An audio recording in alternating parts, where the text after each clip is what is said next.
There we go. Okay, good morning everybody. Gustavo with Omega Pools here again.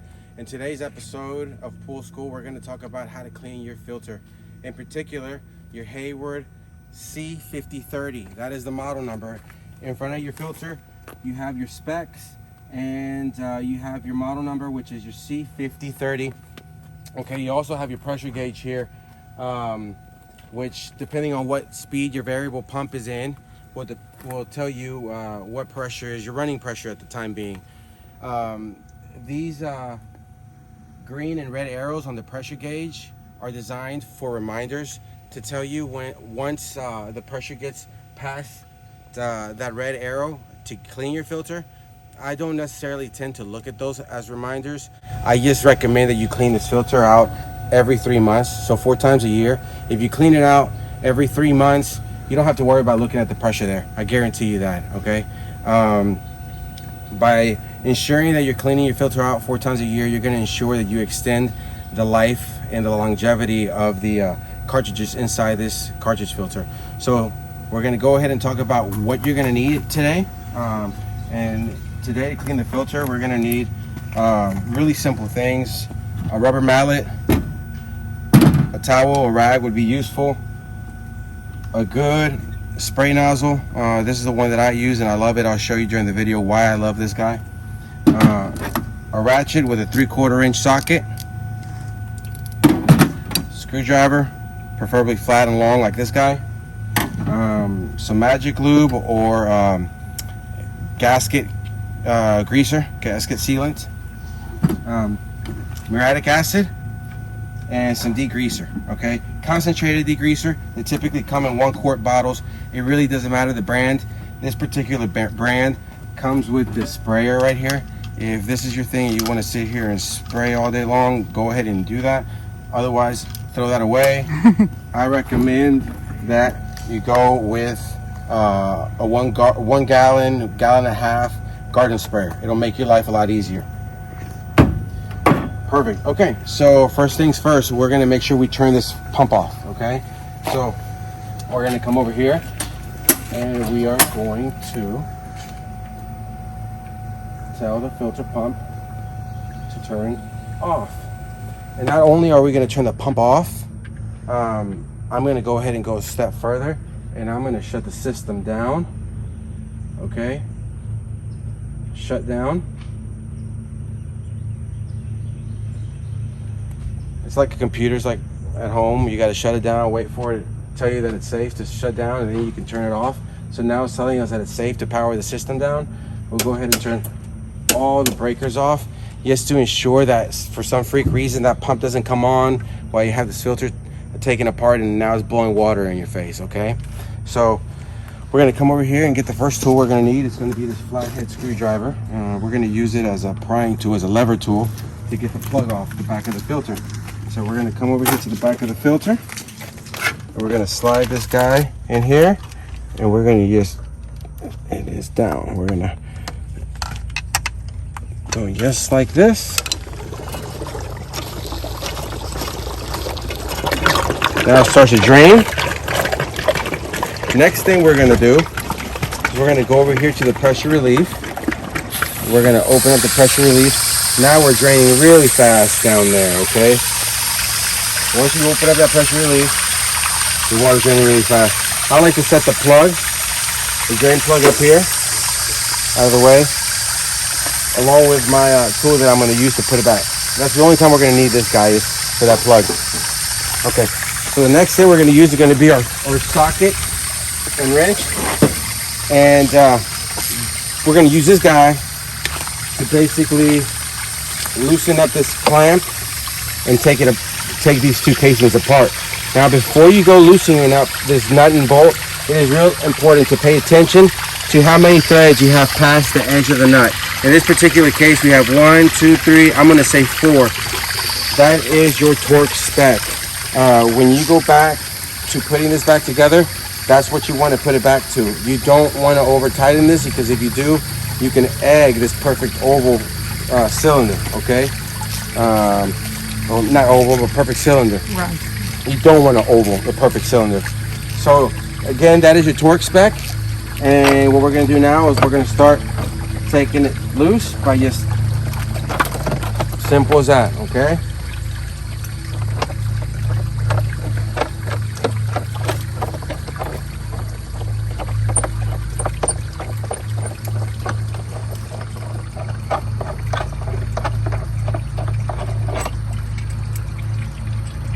Look at that. Put it aside. Now we're going to come in here, pry on this a little bit. As you see, the clamp has already popped off. By now, the filter has drained all the way, so it's safe to open it up, okay?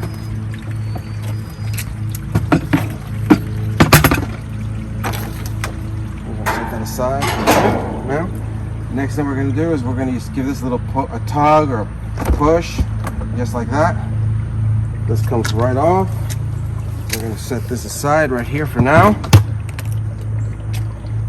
Now inside of it here, it's very simple. You have 4 cartridges, and you have your top manifold, and you have a bottom manifold down there. The bottom manifold is not going to move. It's fixed to this bottom cartridge, okay? So you don't have to worry about that bottom manifold.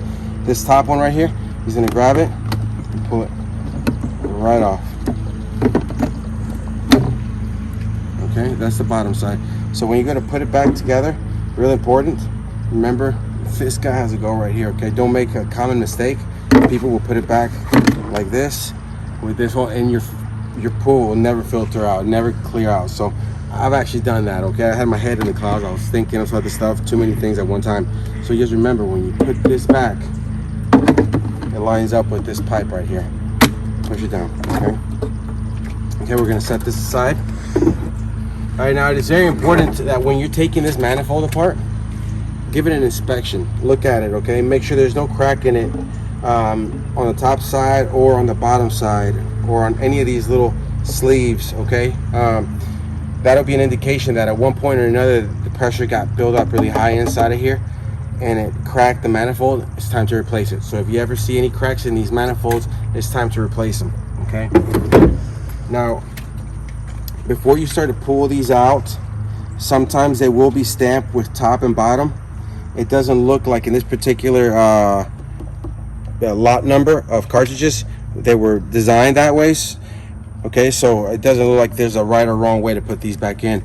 Now, one thing to keep in mind when you're pulling them out is these little canvas bands right here.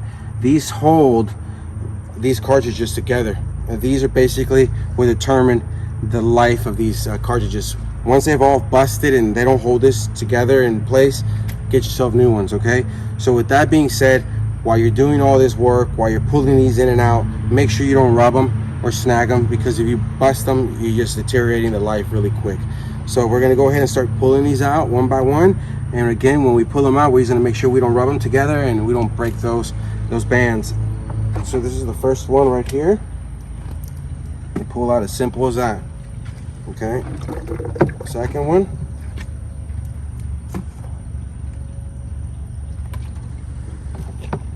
Third one.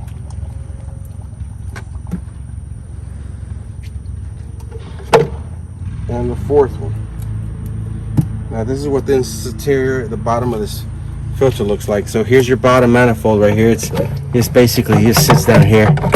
Okay, so at the end, before you go putting the cartridges back in there, just take your hose and rinse all this skunk out of here, and that's all you really have to do to the inside of this cartridge filter.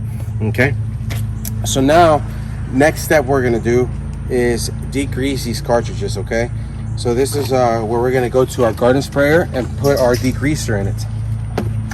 Make sure I don't trip over all this. Here we go. Okay, so one thing I did talk about earlier that we're going to need is this big 55-gallon trash can over here that's going to come in really handy. This is an extra step a lot of pool cleaners, a lot of guys don't do, but as a homeowner, being home and having the time to do this and the convenience, it's going to make your life a lot easier when it comes to time to degrease these cartridges. So this is an extra step. Is basically at one point we're going to saturate the cartridges in here before we start to rinse them, but meanwhile we're going to spray them down with degreaser. Okay, so what we're going to do is we are going to put 2 quarts of this concentrated degreaser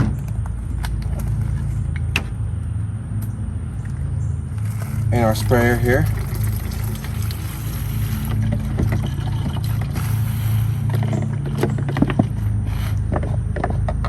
And really, in a perfect world, you're supposed to add chemical to water, not water to chemical.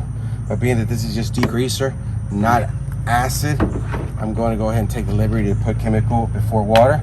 But if I was actually diluting that muriatic acid, I would actually have the water in the container first. So for all you that are going to be ready to criticize my knowledge here, yeah, you're supposed to always put chemicals into water first, but just a degreaser, okay?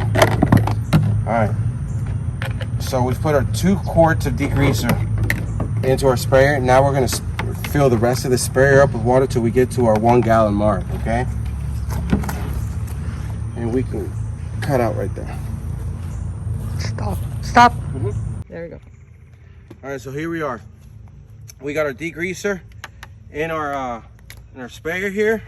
We filled it up with some water to make it go all the way as far as we need it. And here we go. So we're just basically gonna just spray down.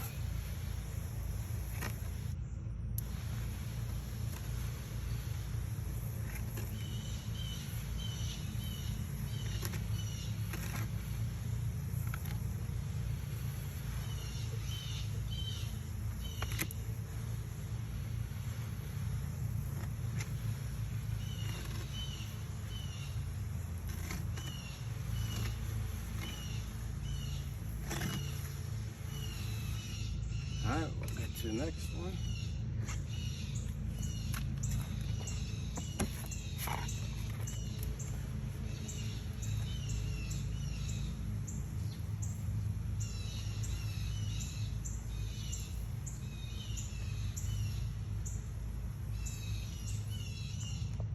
And I like to make sure I got good pressure, okay? That way, when you're spraying, it gets as deep into the pleats as possible. So these guys typically have a lot of grime deep down in these pleats, okay? And that's where a lot of people that you hire to come out and clean your filters aren't gonna clean. They're not gonna take that time. And if they do, probably not the time you're gonna take to clean your own cartridges, okay? So there's some really deep pleats in here, and depending on the environment, depending on the design of your pool, especially if you have like a moss rock waterfall, you're gonna get a lot of sediment built in these pleats. So the better pressure you get to spray that degreaser deep in there, the better your results are gonna be, okay? So I like to keep that pressure up high while I'm spraying my cartridges up close, just like this.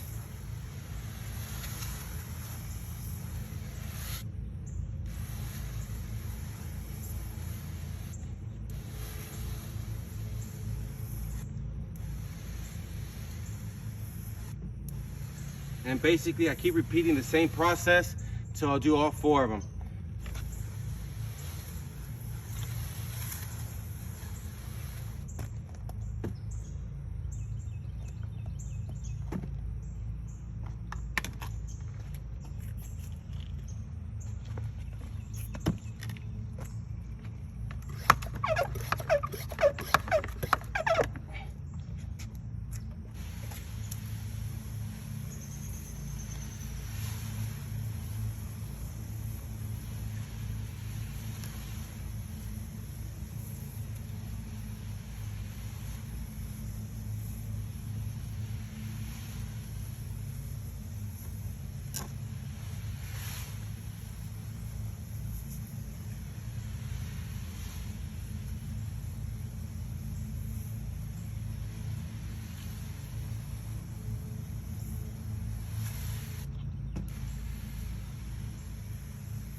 All right, 1 more.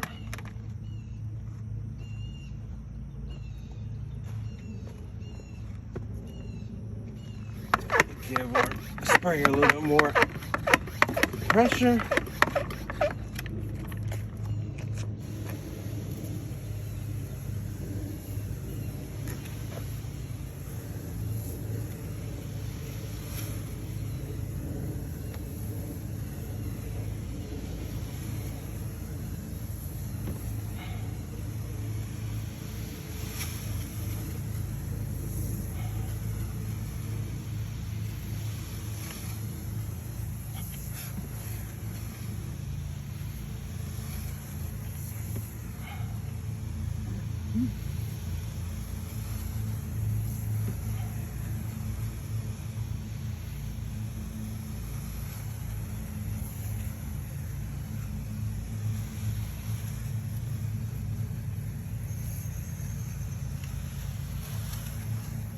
there we go.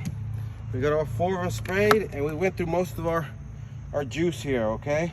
So now what we could do is we could put the rest of the stuff that's in this sprayer into that guy right there that's already full of water, which is what next thing we're gonna do.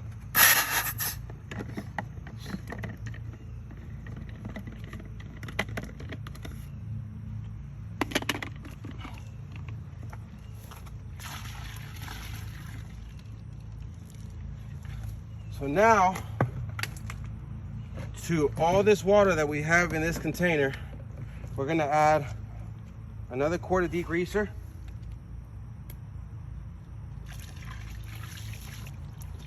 So again, this one's already full of water.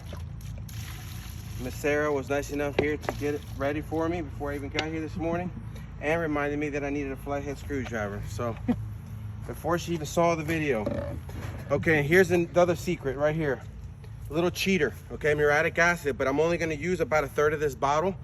Some of the guys that you hire to come out and clean these guys, they will only use this. This will eat through these bands so quick that it'll deteriorate the life of these filters. This is why I always tell my clients that it's better that they clean their own filters to make sure stuff like that's not happening, and to ultimately make sure that the cartridges are getting as clean as they expect them and want them to be.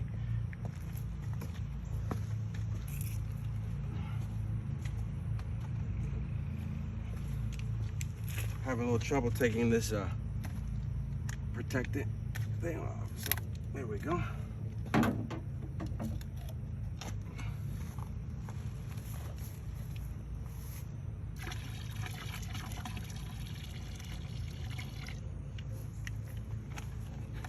There we go. Now we will go ahead and introduce these into this bucket or garbage can. 2 at a time. If you can fit the 3 in there, which this one will accommodate for the 3, fit the 3 in there. The thing is, you just don't want them rubbing the bands together. So actually this one's big enough, I can fit all 4 of them in there. And this one is a 55-gallon. So a 55-gallon garbage can will get the job done just nice. I like to bring them over here and I like to just submerge them like this. And as you see, as I pull them in and out, you see the stuff just coming off them. This is doing a lot of the tedious work that you had to do already. Just make sure that when you're doing this, you're not rubbing them against each other. This is why sometimes 2 at a time is better, okay? This guy already decided to lay down on me. Now, what you can also do is take these. What I need you to do is take them upside down and do the same thing, okay?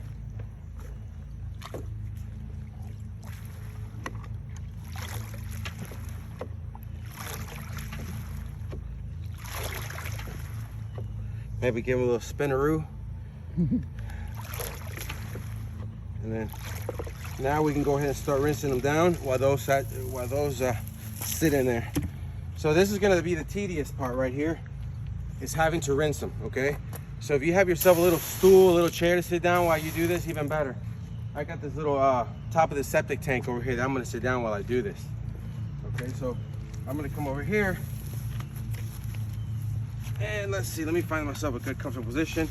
This is a sprayer that I like to use because of that fan right there. It's gonna come in really useful, okay? Why? Because I can get deep in there like this, or if I need to get sideways to get inside those pleats, I can do this, okay? So I love this guy right here. If you can find something that has a fan like this, I recommend you do, okay? So this will be the process, just over and over again. See that grime in there? That's the stuff you want to get out, okay? So you need to do this. Start at the top and work your way down to the bottom.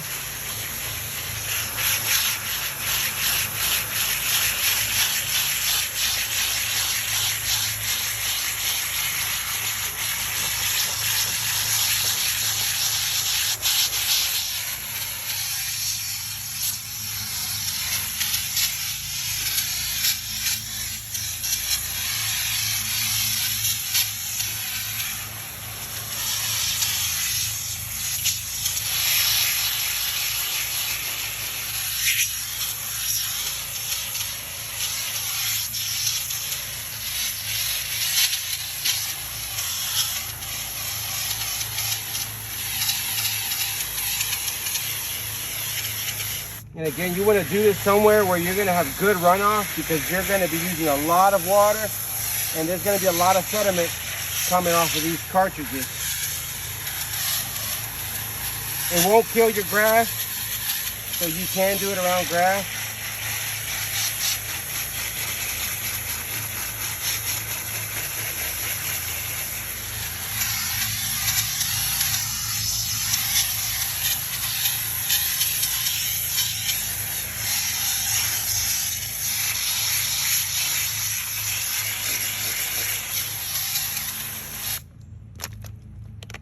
And you see it looks pearly white on the outside, but if you look down inside, we still got a good amount of grime in there. Okay, so you just got to take your time and clean this. And this is something that you're never going to get 100% clean back to the original state. This is something that you're going to have to just deal with. How much can you deal with? That's why I recommend that you do it yourself. Get them as clean as you want. If you want to go to perfection, go for it. It's just going to take you longer. But typically, something like this, from breaking that filter open to getting it back, put back together, should be around 1.5 hours to 2 hours. That's how long this process should take if you're doing it right. If the filter is not too dirty, roughly about 1.5 hours to 2 hours of just doing exactly this over and over again until you get it to where you feel comfortable enough. But again, I highly doubt that you're ever going to get them 100% clean.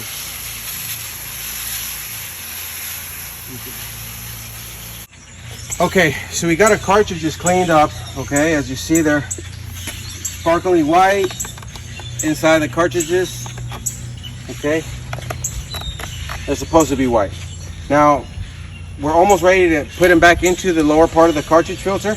We just have to make sure we rinse that out, okay? So we're gonna come over here and we're gonna rinse all this gunk out of here, all this sediment out of here. Very simple. We're gonna rinse it out and it's gonna flush out of the drain hole out of the back. So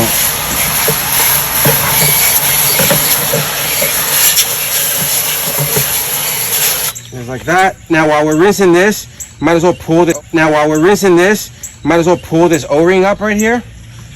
Pull that O-ring off and rinse that O-ring. Rinse it and clean it really good. It is very important, imperative that you get this O-ring as clean as you can, because if it's dirty, if there's any dead leaves on it, silt, sand, whatever it is, it can make this leak. Now, there's a bunch of sand sitting right here on the groove where he was at, so we rinse that off too. Rinse that off really good. Give that a good rinse. Make sure that O-ring is clean. Now here, being that this is a newer filter, there's still some magic lube on there. Okay, it's some lubricant sealant. If you ever need to put some on, they sell it at your local pool supply store. You basically put a blob of this in your hand like that. And you just run it along. This guy just like that. Okay. Now you basically put it right back. And here's where this rag comes in handy. Yeah, I really can't do anything else. We'll be slipping on everything. Okay. All right, now don't forget to rinse before we put this back. We will have to rinse the groove on this guy as well, which is kind of clean. It's almost perfectly clean, but you want to make sure it is. So rinse that off and make sure that's clean. That's clean. This is aside for now. Over here. And again, there's no top or bottom on these. They can go in either way, but being that there's no print on this side, I'm going to put that down. And these will just stab back down on that bottom manifold, just like this. So these go in just like that.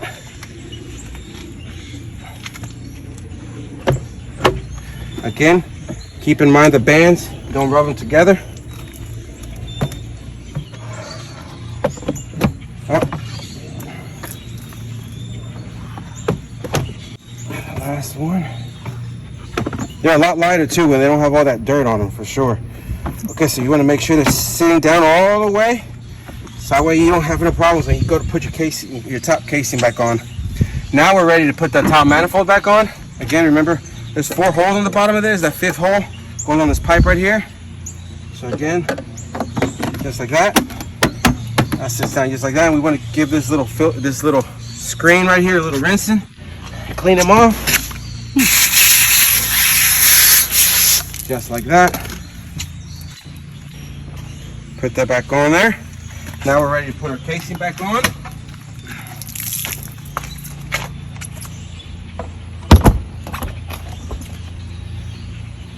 This time we're going to spin the casing around a little bit to keep the pressure gauge on the front side of this. Now we go put the clamp back on.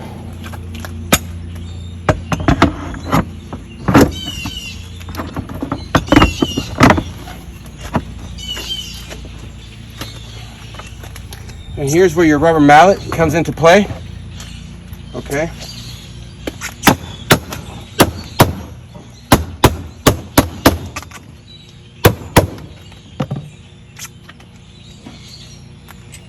Put your nut and bolt back on.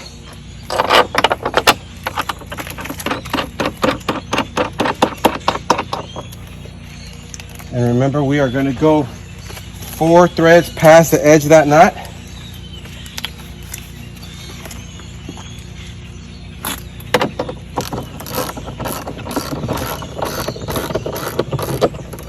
And then what I like to do is give it a few whops as you do this.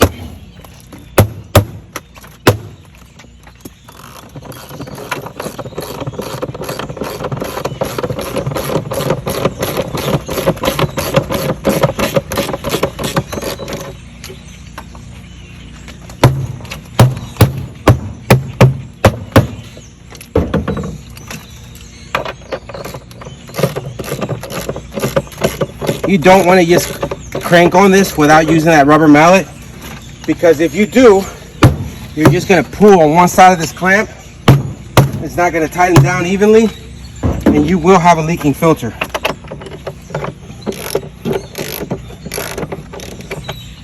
So we're at about 3 threads right now.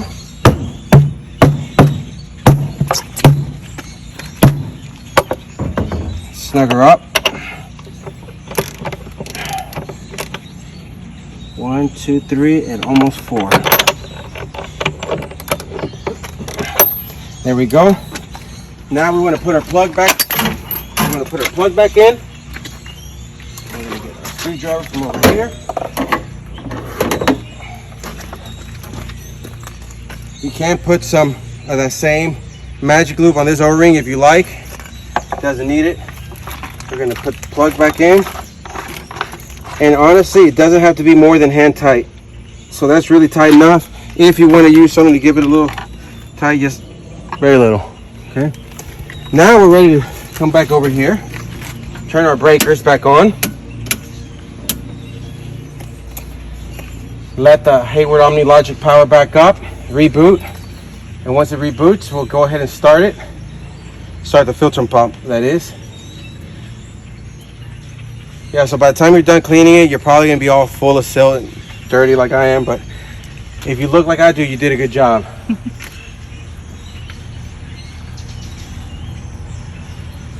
Alright, so come on, computer. Loading. So if you did a good job, it's gonna take you every bit about an hour and a half to even 2 hours to do this. So it's tedious to sit there and clean it, but the time frame on it is about an hour and a half to 2 hours. So now we put the filter pump on high so we can get this priming up fast. We still have the pressure relief open, so we're gonna hear air coming out of here. Once we hear air coming out of here, we'll close the pressure relief and we'll go ahead and set our reminders. Although, like I said at the beginning of my video, I don't really go by the reminder hands here, but they're there, okay? So here comes the air.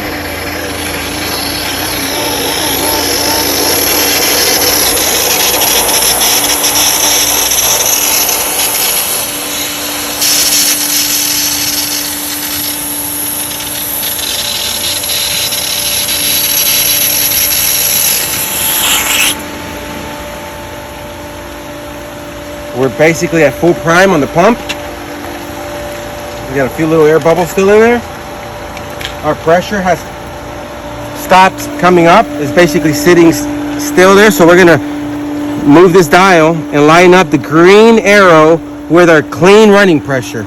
So if you're that person that's not gonna go by cleaning this every 3 months, okay, which is what I recommend, don't ever let that running pressure get over that red one under pool mode. In spa mode, it will be very normal once you get a spa mode for the pressure to come up, being that you have smaller orifices in your jet and we're going to put more back pressure on the system. So if you walk back here while you're in spa mode and your pressure is running high, it is normal and okay to run under that pressure for a few hours. But this is really the normal running pressure on most pools that Omega builds, which is running right around 12 pounds of pressure. And again, this is the model number C5030, made by Hayward, and it is a cartridge filter. Other than that, it doesn't look like there's any leaks on our gasket. It doesn't look like there's any leak on our plug on the back. Everything looks good. This concludes today's version of Pool School. I hope everybody understood everything as clear as possible. And if you didn't, feel free to reach out or leave your comments. Thank you very much. Have a blessed day.